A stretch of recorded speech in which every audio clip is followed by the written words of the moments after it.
everyone. Welcome today. Thank you for tuning in. Thanks for all those subscribers. I hope you're all having a nice holiday. Today I'm talking about the search that was conducted on February 13th when Abby and Libby went missing.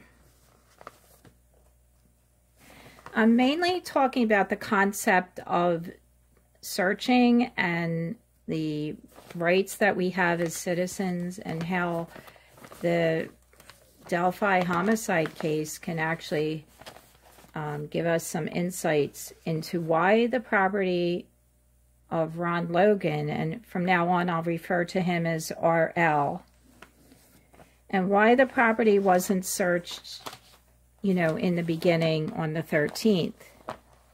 So number one, the first reason is they didn't think that the girls were there.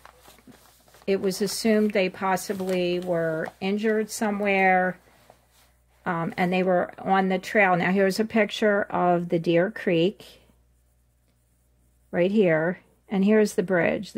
I searched for Mona and High Bridge. So here's this line is the bridge, and at the bottom here is the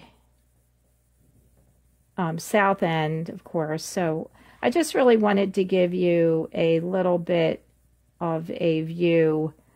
There's not much to see. Of course, this picture was taken when there's a lot of trees. So we know the details about the case, so I'm not discussing the details. I'm just discussing why the property of RL wasn't searched. So they were walking on the bridge, told to go down the hill. Here's the creek, and here's property. And over to the right, you'll see a house. This is private property here.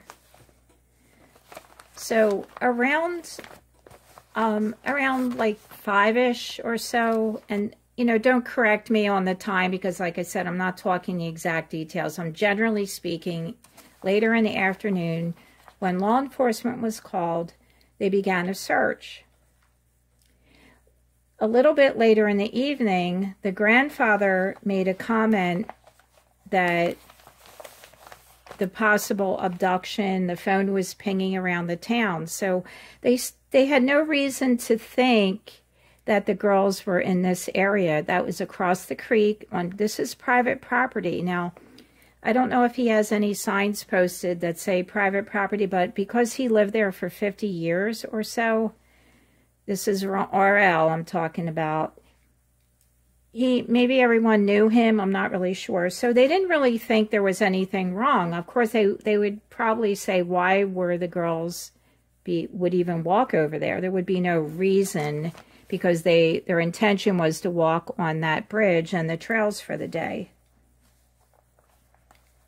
There was someone that commented and said that a neighbor asked RL if they could search his property. Now, I don't know if that's fact, but I want to comment on that because I'm not sure if I would let law enforcement search my property, especially since the two girls wouldn't be walking over there. I would probably question, why do they want to search my property? Why would the girls even be here? And knowing that he did have some kind of driving violation and wound up going to jail after this because of a violation of that, I guess he got a ticket or whatever it was. RL may not, and I don't know this as a fact, I'm just saying that I don't know the people there in the town. Maybe he didn't have a good relationship with law enforcement. And even if a neighbor asked him, it can create a problem, because I'm going to talk after these two concepts that I'm making of, number one, they didn't think anything was wrong at that point, or they had gone over to his property. That's why they didn't search. And the second reason will be that that's private property and everybody has rights, and law enforcement does know that.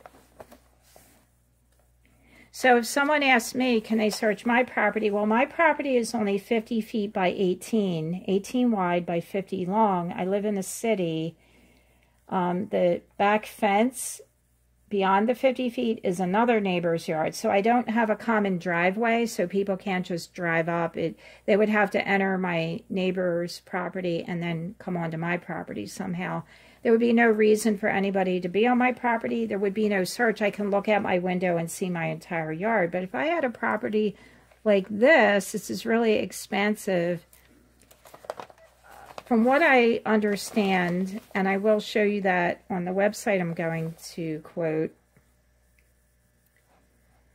that if it's private property and you do consent to a search, you can limit that. You can say, I only want the property near the creek search, so maybe like that. But if you just say, yes, search, then they might, expand to your house, your car, and you then have no control. So you have to be careful, what you consent to also. So if he did say, no, I don't want it searched, I certainly can understand that.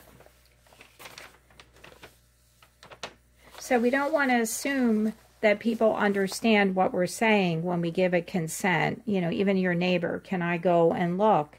And certainly law enforcement, you want to be very careful. And I'm not specifically talking about the Delphi Police or the Indiana State Police. What I'm talking about just in general, we don't want to assume that people understand when I say, yes, you can search, that what are you searching?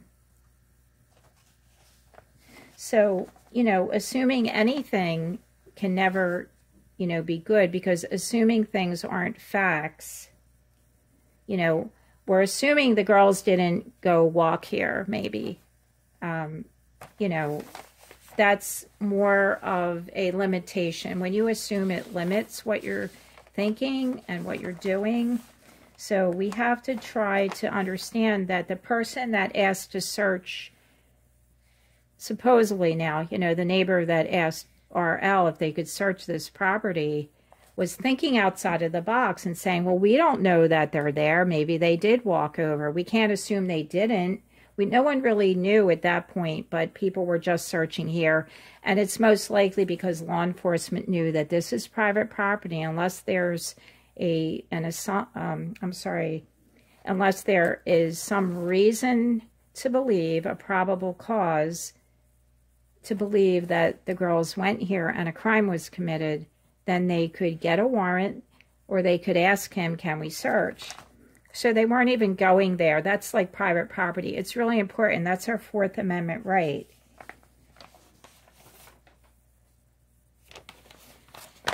Okay, so now the second issue is, because this is private property, it is protected. We do have to remember we live in a country that's free, in a sense. I mean, it's better than other countries where you can say many things and you have protections, illegal search and seizure, and freedom of speech.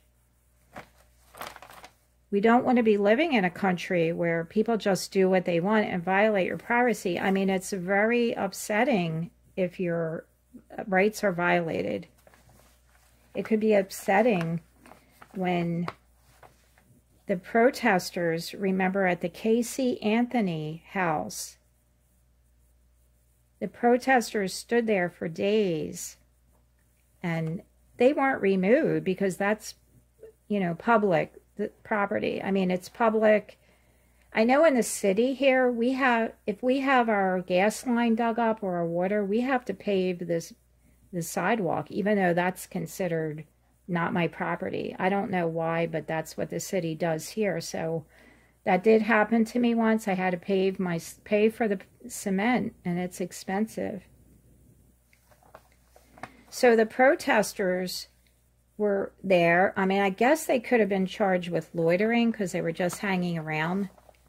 But it was such a high-profile case, I guess, nobody could do anything about it. Like, the neighbors couldn't remove them. The law enforcement did not remove them. I guess eventually maybe they did, but it's a difficult thing because it is public property. So I remember the father took out a hose and sprayed the protesters. Now that could be considered assault, because even if you spit on someone, that can be assault. They're on public property, so there are rights. All right, let me go to my show notes. All right, so let's talk now about more about the private property. So from what I understand, now this is from a website that I haven't revealed before. This is Truth Teller's Web. I believe it's a WordPress. And there's quite a bit. Whoops, let me turn this off. All right, so the private property, again, as you can see, here's the bridge, here's the creek, and here's the private property. So they were found like 50 feet in on the next day, which was February 14th. From what I understand, a photographer, I'm not sure if it was someone in the press, the name wasn't revealed, was looking around with the camera and saw something, and that's when they went and found the Libby and Abby.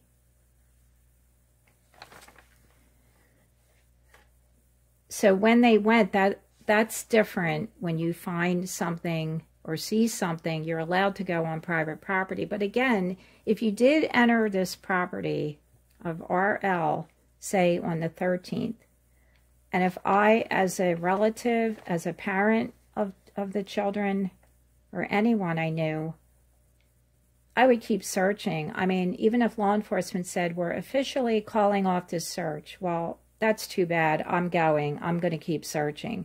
I mean, they officially called it off for the night, but it doesn't mean they can send everybody home. You know, they really can't tell you to do that because they can't order people around. You don't have to listen to that. I mean, especially if it were my, child or grandchild, I'm going to keep searching.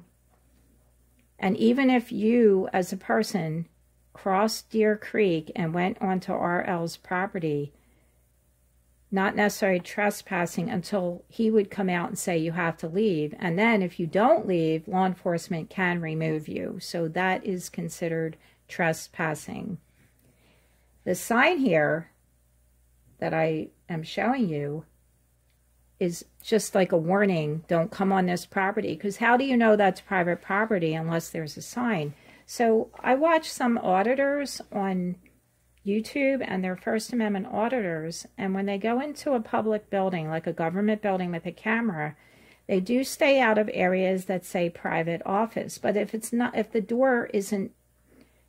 a sign on the door and you enter, you're not going to be arrested for that. The person has to ask you to leave, or if the law enforcement asks you to leave. But you're not supposed to be trespassed from a public building, okay? So the public building is accessible to the public. You're allowed to film in there and take pictures. The private office is different. And what I see with the public buildings, a lot of the people are like, we have personal records, we have financial records, but your financial records aren't in the hallway. That's the public area. It's your responsibility as a government employee to protect the privacy and the public records. So again, we're not crossing the creek. They didn't think the girls were there. And it's also law enforcement like, well, we can't search there. If law enforcement went there and searched and found the body without permission, I mean, nothing's, it's still going to be a homicide case, but they know not to do that because they actually could be sued or, a complaint filed, because they crossed. What if law enforcement crossed and found nothing without permission? Just say they went there. They don't usually do things. They won't enter property and violate any constitutions most of the time, what I've seen, at least on the auditing that I've watched. And it's really important that we know our Fourth Amendment because, like I said, if our rights are taken away, then we'll have a dictatorship. And we're living in our country of the United States of America. And it's really important that we protect what we have. And one of the most important things is the Constitution.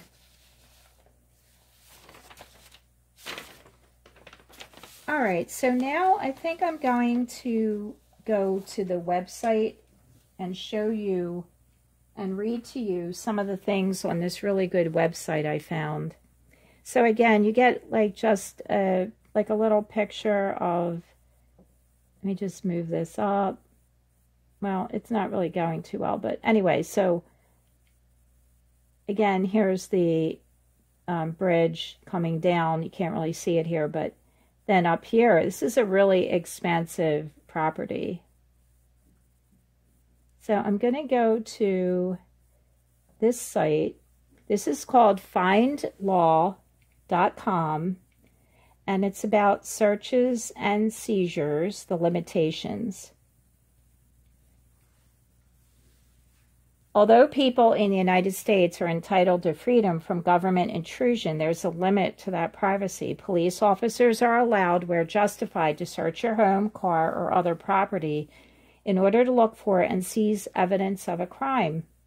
What rules must the police follow when engaging in searches? What are they allowed to do, and what can't they do? So here's what the police are allowed to do according to the Fourth Amendment. They may engage in reasonable searches. For a search to be reasonable, law enforcement generally must have adequate reason to believe that evidence of a crime will be found there. Well, again, they didn't search. They didn't think any crime was committed. At that point, they just thought they were either lost, hurt, or possibly abducted, but nothing about that property. There was nothing to say they were abducted onto RL's property. So when you have a reasonable, let's see how they say it, an adequate reason, this is called probable cause. And we've heard these terms all the time. In many situations, the police must first make this showing to a judge, who will then issue a search warrant. Of course, there's the exception if police were looking, and they give examples here too. It's a very good website. So if the police were looking onto the RL's property and they saw something that looked like, you know, the Abby and Libby, and I'm sorry to have to talk about it. I know it's pretty upsetting, but, you know, we do have to get to these details because we really hope the case is solved soon. Okay, so then you get the search warrant. Once the search warrant is obtained, police may enter the identified location and search for the items listed in the warrant. Police may sometimes expand the search beyond the warrant specification, such as when they spot something in plain view. Now, here's an example. This is a very good website because they give you an example of what they're talking about. The police have a warrant to search your apartment for stolen jewelry. When they're there, they notice bricks of cocaine sitting on the kitchen table. They may seize the drugs, and I'm sure you'll get another charge on top of that. They're going to go further. The examples later. Okay, when entering a home or business, police are allowed to ensure their own safety by briefly making a protective sweep to check whether any dangerous persons are on the premise. Example: the police arrest you in your living room on charges of armed robbery. They may open the door of your coat closet to make sure that no one's hiding, if it's reasonable to think someone might be in the closet, but then they may not search your medicine cabinet because an accomplice couldn't hide there. So if the search warrant says we need to look for the suspect, and then they search your medicine cabinet, that would be illegal. That would probably be thrown out. But then again, later this website's going to tell us that it may be thrown out. Okay, here's another example coming up. Police may perform a search without a warrant if they have your consent. Now, here's what I was talking about before. Did RL consent to the search of his property? Maybe not on Monday the 13th, but on the 14th, because, you know, they saw something, they went over. You don't need consent if there's evidence of a crime. Plus, you're a person, you're not law enforcement. So, you know, later you would deal with anything if you violated anybody's rights, which, you know, we're not law enforcement. We don't uphold the law in a sense. Law enforcement, that's their first duty, to uphold the law, which includes the Constitution or the Fourth Amendment. Okay, here's an example. Police ring your doorbell and ask for permission to search your garage. for evidence of a methamphetamine lab. If you say yes, they can lawfully search the garage, but not in other areas of the house unless there is another basis beyond your consent allowing the search to expand beyond the garage. So you're letting them in, you can search my garage, but if they see through the door, maybe, this is just my example, someone trying to throw bags of cocaine away, like, or stuff it in a bag and take it out, like say you have another room next to your garage, and they see that, then they can go. But they can't just, once they're in the garage and you consented the garage, they can't come into your house and just searching all over. Well, they can, but it's unlawful. Okay. The next thing is police can perform a search without a warrant if you don't have a reasonable expectation of privacy. So that means in public. There's no expectation of privacy in public. Example, police dig through your curbside garbage to find a murder weapon because you don't have a reasonable expectation of privacy in trash that you leave on the curb. No warrant is necessary. Police can perform a search without a warrant in urgent or emergency situations where there's no time to obtain one, also referred to as exigent circumstances. Example 1, the police receive a 911 call about gunshots fired in the apartment upstairs. They can immediately enter the dwelling without waiting for the judge to issue a warrant. Number 2, an officer rings your doorbell and then, through the window, sees you frantically dumping what appears to be heroin down the drain. There's no need to wait for the judge to issue a warrant before entering the residence. Police can perform a search without a warrant if they're in hot pursuit of a suspect who ducks into a private home to escape. The police are chasing you. This is an example.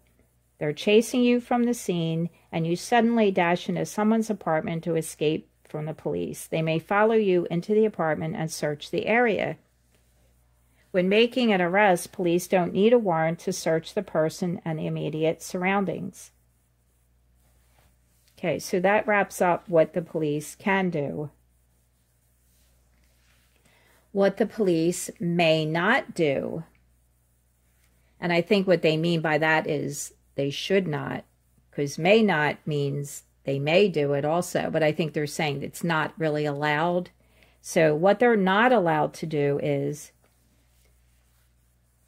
okay, well, let me read how they say it. All police searches require warrants unless one of the exceptions to the warrant applies: consent, exigent circumstances, or plain view. So the 3, you allowed them, they had special circumstances, or it's in plain view.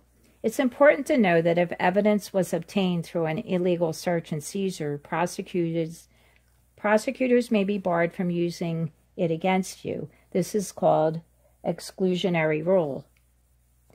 So that means that if the police did something that wasn't your consent, then the prosecutor may not be allowed to use that evidence. But it says, again, may not be allowed. So I'm wondering how many times the police did do something illegal, like a legal, search, and then, okay, let me turn off, whoops, my notifications, sorry. Let me go back to this. Whoops, here's my YouTube stuff. All right, hold on one second. Here we go, back to this. All right. Okay, police may not use evidence resulting from illegal searches to find other evidence. This is known as the fruit of the poisonous tree doctrine. Oh, how about that? Okay, so then it goes on about when they're searching your car. They may not search your vehicle unless there's a reasonable suspicion. So if they stop you and then they say, can we search your car? Like, say you're just driving in another state. And I've seen this on some people that travel around with their RVs. They say, can we search? And then if you're filming them, which is really good because you really should have things on record. Just, you have no indication of what they're going to do. And you don't really have any proof that they stopped you. Even if later they say, or you say, well, please stop me. And they're like, we don't have a record of that, because they don't hand you any paper that says, yes, we stopped you. We found nothing, you can go. They only give you something if there's a ticket. But what if they don't give you a ticket? How do you prove they stopped you unless you have it on film? So many people are getting dash cams or just using their phone to film. It might be a good idea. And I don't have anything against the police at all. I am not bashing anybody here. I'm just saying it's really important living in America that we have our rights. And we know them. You know, if you don't know your rights, you don't have them, right? And that's sort of true, because if you say, can we search your car? And you say, oh, okay. And then they look around. It's like, it's just upsetting, even if you're not guilty. And we don't want to assume someone's guilty because they're refusing. Or how about if you bring a lawyer to an interview or say you're being questioned, I would bring a lawyer. Even if I'm just the witness, I think I would bring a lawyer, because I'm just wondering, what you could say. Again, you can say things to incriminate yourself when you're not even guilty. So, we have to protect ourselves. That's all. Okay, so the police may not stop and frisk you unless you have they have a reasonable suspicion you're involved. So if you're on the street and they come up and say, give me your ID, I'm not giving my ID, because you only have to give your ID if you're actually arrested. And, then we have the Miranda rights. It really gets complicated. So what I'm saying is, you always film.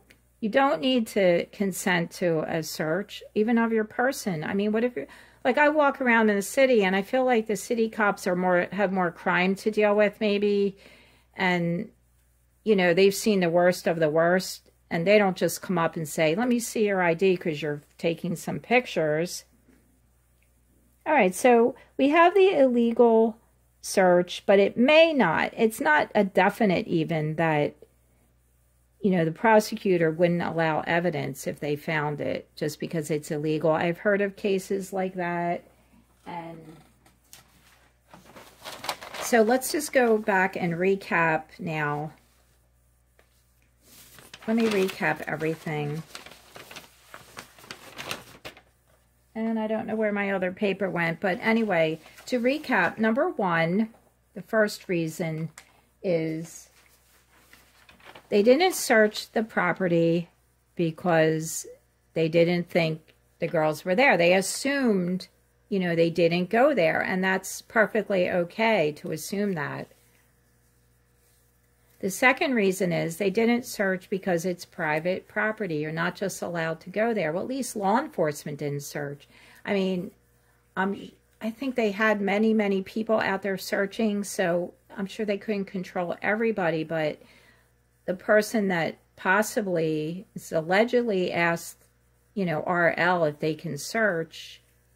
I mean, I don't know what I would do, actually. I mean, if I don't have a big property like that, I wouldn't want really hundreds of people coming onto my property, because, I mean, think about it.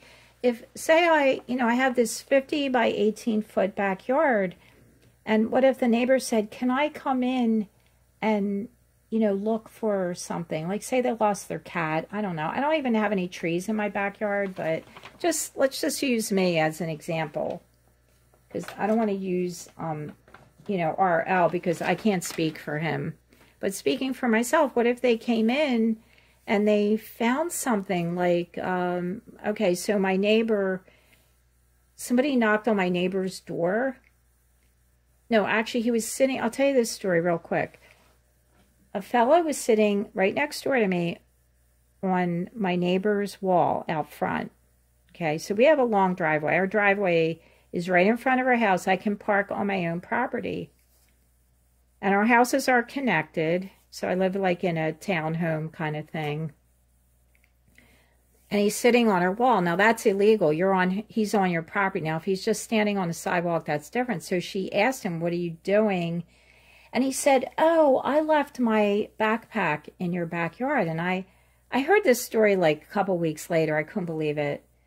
So I said to her, you mean you actually went in your backyard and looked. I said, he has no reason to be there because we don't have a common driveway. I said, found out there was a robbery, not a robbery, a burglary of a house, you know, on the streets behind me, as I told you, where our backyards connect.